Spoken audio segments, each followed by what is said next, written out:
Screen पर आपको ये जो महिला दिखाई दे रही है, इसका नाम है राखी कश्यप। राखी कश्यप के पास ये लाइसेंसी रिवॉल्वर थी और हमेशा इस रिवॉल्वर के साथ ये फोटो डालती थी। इसी रिवॉल्वर से इसने अपने बॉयफ्रेंड को मौत के घाट उतार दिया। और ऐसा नहीं था कि ये इसका पहला बॉयफ्रेंड था, ये इसका तीसरा बॉयफ्रेंड था। पहले 2 बॉयफ्रेंड से इसने शादी की, उन दोनों से इसने तलाक ले लिया। अब इसने ये तीसरा बॉयफ्रेंड फंसाया जो कि पहले से शादीशुदा था और इससे भी शादी करने वाली थी। लेकिन शादी करने से पहले इसने अपने बॉयफ्रेंड को गोली मारकर हत्या कर दी। हत्या करने के बाद ये पुलिस स्टेशन खुद गई और उसने बताया कि मेरे पति ने खुद को गोली मार ली। पुलिस ने इससे वापस से पूछताछ के लिए बुलाया तो इसने बोला कि मैं तो ऐसे ही झूठी कहानी बना रही थी अपने पति को फंसाने के लिए, ऐसा कुछ नहीं हुआ है। पुलिस वालों ने उसे जाने दिया। अब यहां से एक ट्विस्ट आता है। कुछ दिन बाद राखी की डेड बॉडी पुलिस को मिलती है। अब पुलिस जब इसकी जांच करती है तो राखी के शरीर पे एक टैटू था। उस टैटू से जांच आगे बढ़ाती है तो पता चलता है कि ये तो राखी कश्यप है। फिर धीरे धीरे जब पुलिस आगे इन्वेस्टिगेट करती है तो पता चलता है कि कुछ दिन पहले इसके बॉयफ्रेंड की भी हत्या हुई है, उसकी भी डेड बॉडी मिलती है। और पता चलता है कि उसकी पत्नी ने, जो बॉयफ्रेंड था उसकी पत्नी ने रिपोर्ट दर्ज कराई थी। सरकारी अधिकारी था, सरकारी अफसर। अब ऐसे में पुलिस कंफ्यूज हो गई कि ये डबल मर्डर है, पहले बॉयफ्रेंड की हत्या हुई, बाद में राखी की हत्या हुई, तो ऐसे में इन दोनों की हत्या किसने की? या राखी ने बॉयफ्रेंड की हत्या की और राखी की हत्या किसी और ने की? अब पुलिस पूरी कंफ्यूज है। लेकिन जैसे जैसे पुलिस ने कड़ी से कड़ी जोड़ी तो पुलिस हैरान रहेगी। पुलिस को पता चला एक ऐसे शख्स ने राखी की हत्या की है जिसका उन दोनों से कोई लेना देना नहीं था, मतलब डायरेक्ट कोई इन्वॉल्वमेंट नहीं था। लेकिन फिर भी उन 2 शख्स ने मिलकर राखी की हत्या क्यों की? राखी का तो पता था कि राखी तो प्यार करती थी और वो उसका बॉयफ्रेंड था जो सरकारी अधिकारी था, इसलिए उससे कुछ कहा सुनी हुई, वो शादी के लिए मुकर रहा था, इसलिए उसने उसको गोली मार दी। लेकिन राखी की हत्या किसने की, ये सबसे बड़ा सवाल था। और पुलिस जांच में जो खुलासे हुए वो बेहद चौंकाने वाले थे। तो इस मर्डर मिस्ट्री में मैं आपको डिटेल में बताऊंगा कि राखी की हत्या किसने की, राखी ने अपने बॉयफ्रेंड की हत्या क्यों की, उसके पीछे का रीजन क्या था और पूरा केस कैसे खुला और सच सामने कैसे आया बाहर। तो जानेंगे डिटेल में, लास्ट तक इस वीडियो में बने रहिएगा। नमस्कार, मेरा नाम है प्रेष पांडे और आप देख रहे हो क्राइम तक। 37 साल के विक्रम कुमार, और विक्रम कुमार जो थे यूपी गवर्नमेंट के साथ काम कर रहे थे। वो डीडीयू के सिटी मिशन मैनेजर थे और सहारनपुर में इनकी पोस्टिंग थी और बागपत में बताया जा रहा है कि ये कुछ साल पहले ही ट्रांसफ़र हुआ था इनका। अब ऐसे में 2018 से ये सरकारी नौकरी में थे और नौकरी के साथ साथ इनका परिवार भी अच्छे से चल रहा था। इनकी वाइफ भी जो है वो नोएडा अथॉरिटी में काम कर रही थी और उनकी पोस्टिंग नोएडा में है। ऐसे में वो अपनी बच्ची के साथ नोएडा रह रही थी, बेटे के साथ नोएडा रह रही थी और ये जो थे वो सहारनपुर रह रहे थे। अब ये बहुत टाइम से वहाँ वर्किंग थे, वर्किंग के साथ साथ इनके कई सारे वहाँ दोस्त बने। ऐसे में इनके रूटीन ऐसा था कि ये अपने ऑफिस का काम ख़त्म करके तुरंत घर चले जाते थे और यही इनका डेली रूटीन था। ऐसे ही होता है, 15 अप्रैल की शाम ये घर ऑफिस का काम ख़त्म करते, ऑफिस का काम ख़त्म करके ये अपने घर चले जाते हैं और अगला दिन यानी 16 अप्रैल को ये ऑफिस नहीं आते तो ऑफिस के लोग इन्हें फ़ोन करते, फ़ोन नंबर स्विच ऑफ आता है। ऐसे में इन्हें 2-3 कॉल किया जाता है लेकिन फिर भी इनका कोई अता पता नहीं चलता।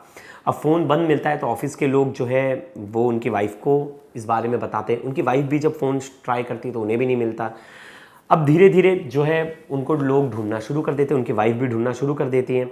ऐसे में कुछ दिन बाद यानी 1 दिन बाद जो है वाइफ उसकी जाके मिसिंग रिपोर्ट दर्ज कराती है। मिसिंग रिपोर्ट जब दर्ज कराती है तो वहाँ से पुलिस जो है जांच करना शुरू करती है कि विक्रांत जो है वो गए कहाँ। और उनकी वाइफ जो है प्राची, वो बोलती है कि मेरे पति का एक लड़की से बातचीत थी, अच्छी बातचीत थी और कहीं ना कहीं उस लड़की से इनके संबंध थे और उस लड़की का नाम है राखी।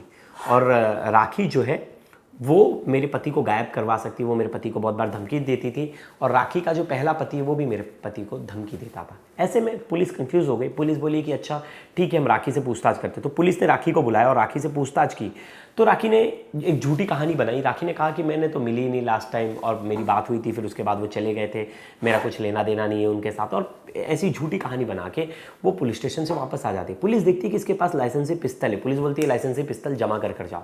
तो राखी जो है वो लाइसेंसी पिस्तल जमा कर पुलिस स्टेशन से चली जाती है। पुलिस पूछताछ करती रहती है। फिर अचानक से 1 दिन बाद यानी 17 अप्रैल को जो है वो राखी का नंबर बंद हो जाता है। राखी का नंबर बंद हो जाता है, पुलिस को और शक आता है। पुलिस फिर से राखी को ढूंढना शुरू करती है लेकिन राखी का कोई अता पता नहीं चलता। अब 17 अप्रैल की ही रात को नहर के पास एक डेड बॉडी मिलती है जिसका हाथ पैर बंधा हुआ था और बोरे में वो डेड बॉडी को ठूसा गया था। जब डेड बॉडी की शिनाख्त की जाती तो पता चलता है ये तो विक्रांत की ही डेड बॉडी है। विक्रांत को जितने दिन से पुलिस ढूंढ रही थी, अब पुलिस को शक होता है कि कहीं ना कहीं उसकी जो गर्लफ्रेंड है राखी, वो इसमें इन्वॉल्व हो सकती है और तुरंत जो है बागपत पुलिस स्टेशन में इसकी जो है रिपोर्ट दर्ज होती है। और अब जो प्राची है वो तो पहले से गुमशुदगी रिपोर्ट दर्ज कराई थी, अब वो गुमशुदगी की रिपोर्ट वो थी, वो अब मर्डर के केस में तब्दील हो गई क्योंकि डेड बॉडी मिली है सहारनपुर। अब पुलिस जांच करती है और राखी की जो पूरी कॉल डिटेल्स है वो निकालती, तो पता चलता है कि 1.5 घंटे 1-1, 2-2 घंटे जो है राखी विक्रांत से बात करती थी। अब राखी का नंबर अचानक से स्विच ऑफ हो गया तो पुलिस का शक होता है कि राखी हत्या को अंजाम देकर फरार हो गई। अब उसके शरीर से एक गोली का टुकड़ा भी मिलता है, गोली मिलती है। अब पुलिस उस गोली की जांच करती तो पता चलता है जो बंदूक राखी ने पुलिस स्टेशन में जमा करवाई है वही उसी बंदूक की गोली है। अब ऐसे में पुलिस को क्लियर हो जाता है कि ये हत्या राखी ने की है। लेकिन राखी है कहाँ? राखी तो गायब है, राखी को ढूंढा जा रहा है लेकिन राखी मिल नहीं रही। अब बहुत दिन तक पुलिस ने पूछताछ की, सब कुछ किया, लाइसेंसी पिस्तौल जब्त थी, अब लेकिन कुछ पता नहीं चला। आसपास के दोस्तों को भी पुलिस बुलाकर पूछताछ करी थी लेकिन राखी का कोई अता पता नहीं। कुछ दिन बाद राखी जब लापता हो गई तो कुछ दिन बाद राखी की भी डेड बॉडी मिली। अब देखिए कितना समय बीत गया है, अब 3 से 4 दिन का समय बीत गया और राखी की भी डेड बॉडी मिली। राखी की डेड बॉडी मिली, उसके गले पर निशान थे, गला रेता गया था चाकू से और उसकी हत्या कर डेड बॉडी को खेत में फेंक दिया गया था।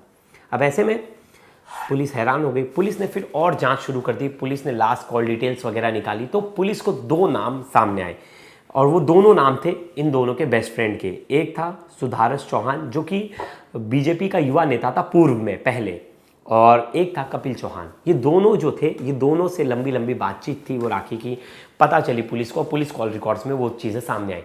पुलिस तुरंत जो है जांच में लग गई और इन दोनों के लिए पुलिस ने भागदौड़ तेज कर दी इन दोनों को पकड़ने के लिए।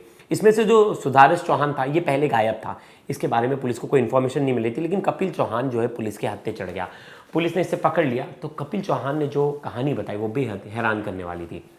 कपिल चौहान ने बताया कि हम चारों अच्छे दोस्त थे, विक्रांत और राखी और सुदर्शन और मैं, हम चारों अच्छे दोस्त थे और हम लोगों ने डिसाइड किया था कि राखी और विक्रांत जो है शादी करने वाले थे। विक्रांत की पहले से पत्नी थी जो कि नोएडा अथॉरिटी में थी और विक्रांत उसे डिवोर्स देकर राखी से शादी करने वाला था। राखी भी पहले से 2 शादी कर रखी थी, उन दोनों से उसका डिवोर्स हो गया था। तो ऐसे में दोनों शादी करने वाले थे। शादी के बिहाफ में ये लोगों ने एक पार्टी रखी थी, हाउस पार्टी, वो भी राखी के घर पर। अब राखी के घर पर ये हाउस पार्टी थी तो इसमें सुदर्शन चौहान और कपिल चौहान भी इन्वाइटेड थे। दोनों ने दारू पी, सबने दारू पी और देर रात तक पार्टी हुई। इसके बाद कुछ कहा सुनी हुई राखी और विक्रांत की। विक्रांत ने कहा कि जब तक मैं अपनी पत्नी को डिवोर्स नहीं दे दूंगा तुमसे शादी नहीं कर पाऊंगा। इस बात को लेकर दोनों की गहमा गहमी हुई, दोनों के बीच लड़ाई हुई। राखी के पास जो लाइसेंसी पिस्तौल थी, राखी ने वो लाइसेंसी पिस्तौल निकाली और उससे गोली मार दी। अब वो दोनों जो इसके दोस्त भी साथ में से सुदर्शन चौहान और कपिल चौहान, वो सब डर गए, बोले कि अरे यार हम सब फंस जाएंगे, तुमने इसको गोली मार दी। तो पहले राखी ने डर से पुलिस को फ़ोन कर दिया और बोला कि मेरे पति ने खुद को गोली मार ली है अपनी लाइसेंसी रिवॉल्वर से और मैं घर पर हूँ।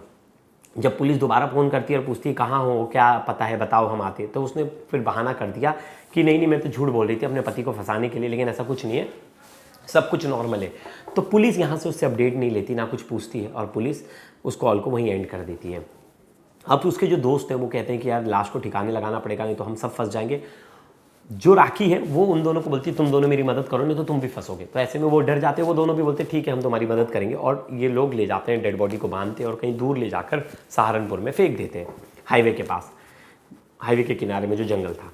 अब ऐसे में अब पुलिस बार बार राखी को बुलाने लगी थी पूछताछ को, और पहली बार जब राखी को पुलिस ने पूछताछ के लिए बुलाया था, जो मैंने आपको शुरुआत में बताया था, जब उसकी गुमशुदगी रिपोर्ट, तो ये जो दोनों दोस्त थे सुधारस चौहान और कपिल चौहान, ये डर गए, बोले कि यार कभी ना कभी तो राखी तो पकड़ा जाएगी और राखी से पुलिस सच बुलवा लेगी और हम भी फंस जाएंगे क्योंकि हमने उसकी मदद की है। ऐसे में सुधारस चौहान कपिल को बोलता है कि हमें राखी को रास्ते से हटाना पड़ेगा, नहीं तो हमारा भेद खुल जाएगा और हम भी फंस जाएंगे।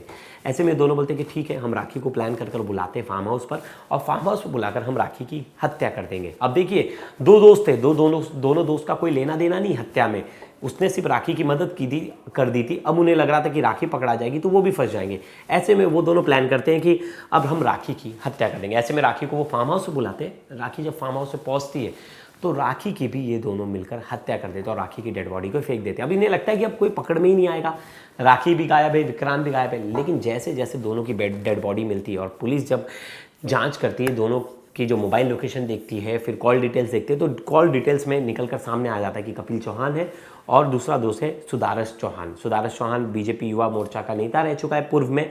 अब ऐसे में पुलिस जो है दोनों को गिरफ्त में ले लेती है और पूछताछ करती, तो पता चलता है कि अवैध संबंध का पूरा खेल था, अवैध संबंध थे। अवैध संबंध के बाद दोनों शादी करना चाहते थे। शादी को लेकर दोनों के बीच में कहासुनी हुई और राखी ने विक्रांत की हत्या कर दी। विक्रांत की पत्नी विक्रांत के साथ नहीं रहती थी, वो नोएडा में रहती थी, इसलिए उन्हें ज़्यादा जानकारी नहीं थी, लेकिन उसे ये पता था कि इन दोनों के बीच में कुछ चल रहा है। उसको लेकर दोनों के बीच में मारपीट भी हो चुकी थी, लड़ाई भी हो चुकी थी। अब ऐसे में ये दोनों दोस्त थे, ये दोनों के म्यूचुअल फ्रेंड थे। अब इन्हें डर लग रहा था कि हम ना फंस जाए, खुद को बचाने के लिए इन्होंने राखी की हत्या कर दी। लेकिन पुलिस की यहाँ एक गलती है। राखी को जब पहली बार बुलाया था, जब उसका पिस्तल रखा गया था, अगर उस टाइम पे ही गहनता से पूछताछ करती और पुलिस राखी से और ज़्यादा इन्वेस्टिगेट करती, तो वो मामला पहले ही खुल जाता और राखी की जान बच जाती। भले ही राखी सलाखों के पीछे रहती, लेकिन एक जान बचती और जो कोर्ट अपनी सज़ा सुनाती वो सुनाती। लेकिन यहाँ 2 घर बर्बाद हो गए। वो दोनों भी, मुझे नहीं लगता आगे उनको कोर्ट में कुछ सज़ा होती। अगर राखी सच बताती कि मेरे से गोली चल गई, मैंने हत्या कर दी, उन दोनों का कोई कसूर नहीं है, तो उनको होती सज़ा, छोटी सज़ा होती। लेकिन अब मिनिमम उम्र कैद की सज़ा उन दोनों को भी होगी। राखी ने तो विक्रांत को मार दिया। विक्रांत का जो बच्चा है, वो विक्रांत के बच्चे से बाप का साया तो उड़ गया। अब उनकी पत्नी बची और राखी खुद अकेले रह रही थी, पहले से ही तलाकशुदा थी, तो राखी के परिवार पर तो ज़्यादा असर नहीं पड़ेगा। लेकिन इसमें 3-4 परिवार जो थे एकदम से बर्बाद हो गए। अब उनके आगे कौन क्या करेगा, ये हर किसी को देखना होगा कि एक छोटी सी लड़ाई कैसे इतना बड़ा मर्डर प्लान में बदल जाते हैं। और सोचिए कैसे कैसे इसमें पूरी फिल्मी स्टाइल में चीज़ें प्लान की गई। पुलिस की दिखाती है कि पुलिस ने कैसे गंदा इन्वेस्टिगेशन किया शुरुआत में, कि जिसके वजह से राखी जो है चली जाती है पुलिस इन्वेस्टिगेशन से बाहर और फिर गायब हो जाती है और फिर पता नहीं चलता और अचानक से राखी की भी हत्या हो जाती। तो ये मामला अपने आप में एक ऐसा मर्डर मिस्ट्री है जो सोचने को मजबूर कर रहा है कि अवैध संबंध जो है आज के टाइम में समाज के लिए कितना बड़ा धोखा बन चुका है। और इसी की वजह से आधे से ज़्यादा जो है लव क्राइम जो है हम देखने को मिलता है। और ऐसा ही केस ये था। तो दोस्तों, इस वीडियो पर आपकी क्या राय ज़रूर बताइएगा। तब तक के लिए धन्यवाद।